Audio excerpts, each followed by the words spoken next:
Life is too short for long, boring, frustrating midweek rehearsals. The kind of rehearsals where you spend more time just standing around waiting on someone else than you actually do playing music. And then at the end of it, you're like, I'm not even sure what we accomplished with that. Okay, so maybe your midweek rehearsals aren't that bad, but maybe they feel like they take longer than they should. So I want to show you how I use Planning Center and the 5 files that I upload for every single song that the band needs to know how to play for the weekend so that everyone comes to the midweek rehearsal prepared and on the same page.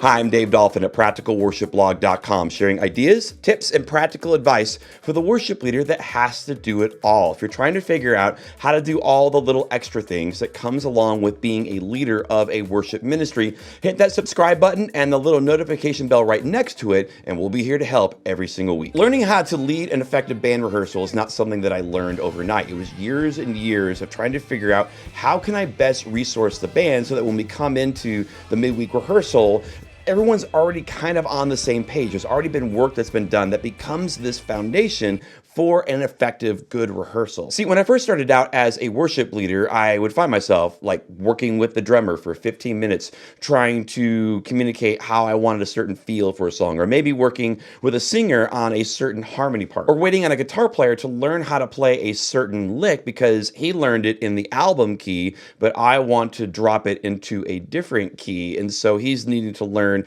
how to play that and transpose it real quick. And meanwhile, everyone else in the band is just sitting around waiting on one, maybe 2 other people. And I was like, there's gotta be a better way to communicate this stuff beforehand, before the rehearsal. How can I have these conversations with people at the beginning of the week so that 1, we're not taking up valuable time within the rehearsal itself, but also 2, people can actually incorporate this into their prep time so that when they come to rehearsal, we're already halfway there before it even begins. So after 2 decades and leading literally hundreds of rehearsals, this is what I've come up with. I'm gonna show you how I resource the band so they know what's expected of them, they know how to prepare, and the end result is a midweek rehearsal that's effective and enjoyable and doesn't drag on forever. And it all starts with how I use Planning Center. So let me show you how I set up every single song that we do. So this is how we have Planning Center is set up, and here are the songs for this particular weekend. Each song gets a minimum of 5 separate files. This first one is a reference. This is a recording of the song that is the version that we're trying to best emulate. If you don't specify it, someone might listen to the Chris Tomlin version, someone else listens to the Shane and Shane version, and then they come to rehearsal having learned different parts. And then those parts don't match. Now, the second thing that I upload for every song is going to be a chart. Now, I don't use song select charts. I actually make my own that are kind of based on the Nashville number system way of charting. Now, these aren't numbers, these are actual chords, but as far as the setup, this is what you would see if you were going to record something in Nashville. This is typically what the chart looks like. The benefit, I think, to this is that you can look at this and know how many beats a chord is supposed to be. It's not tied to a lyric or a melody line that you have to know. If you don't know the melody line, putting the chord right above the word may not help you.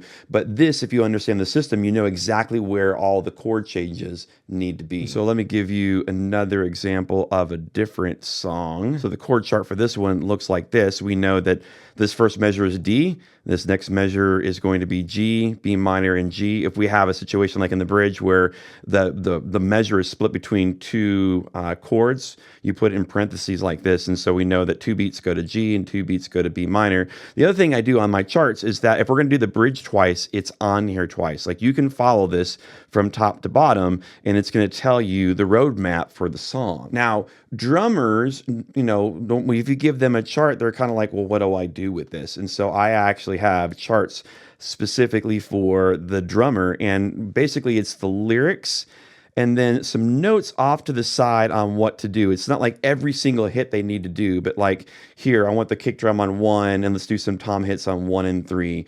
Last 2 measures, add in 4 on the floor kick. And so I have a little bit of notes just so that they have a little bit of a reference of maybe what the kick pattern is. Does it need to be on the hi-hat, or do you need to play on a crash ride?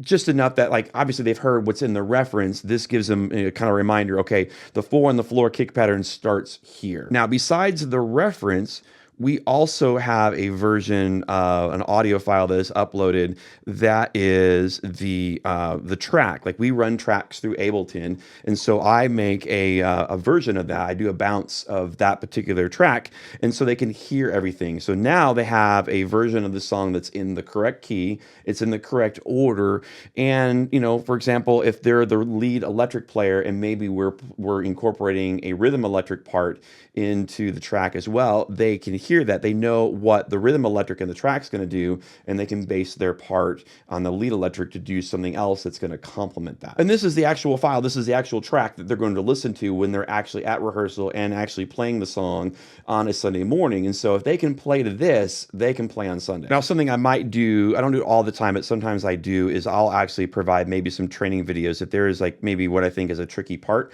I'll go ahead and I'll do the research to find a YouTube video that tells you how to play that drum part or how to play the opening piano line. And so I'm doing that research, making sure that it fits with the arrangement that we're going to do, and I'll include that link into Planning Center. I'm trying to make it as easy as possible to provide those resources for the band, and the more you make it easy, the more likely they are going to come prepared to the rehearsal. So we have a reference, we have a drum chart, we have a band chart, we have an audio version of the track. The 5th file that I always make sure that I include is a lyric sheet. Now, this lyric sheet is generally for the production team, especially those that are cutting cameras. It lets them know like if certain instruments are featured, or if the band is big or small. But the vocalist will use this as well because it lets you know where the sections of the song that are just going to be the lead and which ones are going to be all the singers,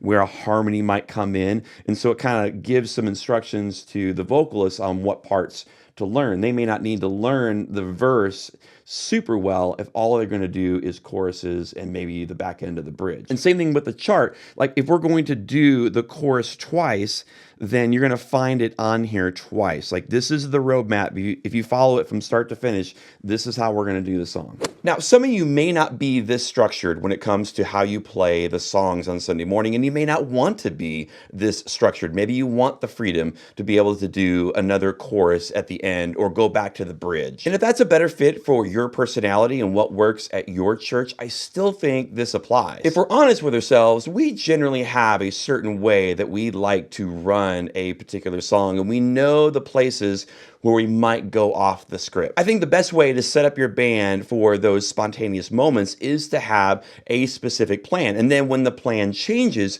everyone's coming from the same place. So maybe if you had to pick an arrangement, one specific way that you would do the song, find a way to communicate that, and then maybe make some notes that we might double the chorus at the end or go back to the bridge or end with verse 1. The point is, if your rehearsals are taking too long, if that's the frustration, if that's the reason why you tapped on this video and you feel like not a lot is being accomplished and people are, for the most part, just standing around waiting on 1 or 2 other people, then the solution is to try to figure out why that is, what's the holdup, and how can you have that conversation maybe before the rehearsal starts. Now, another way to make sure that rehearsals run smoothly is to make sure that the equipment that people need, like wireless mics and in-ears, are clearly labeled and ready for them when they walk into the room. So if you want to see how we organize all that equipment, check out this video right here. This one is pretty good as well. Tap on one of those videos, and I'll see you in the next one.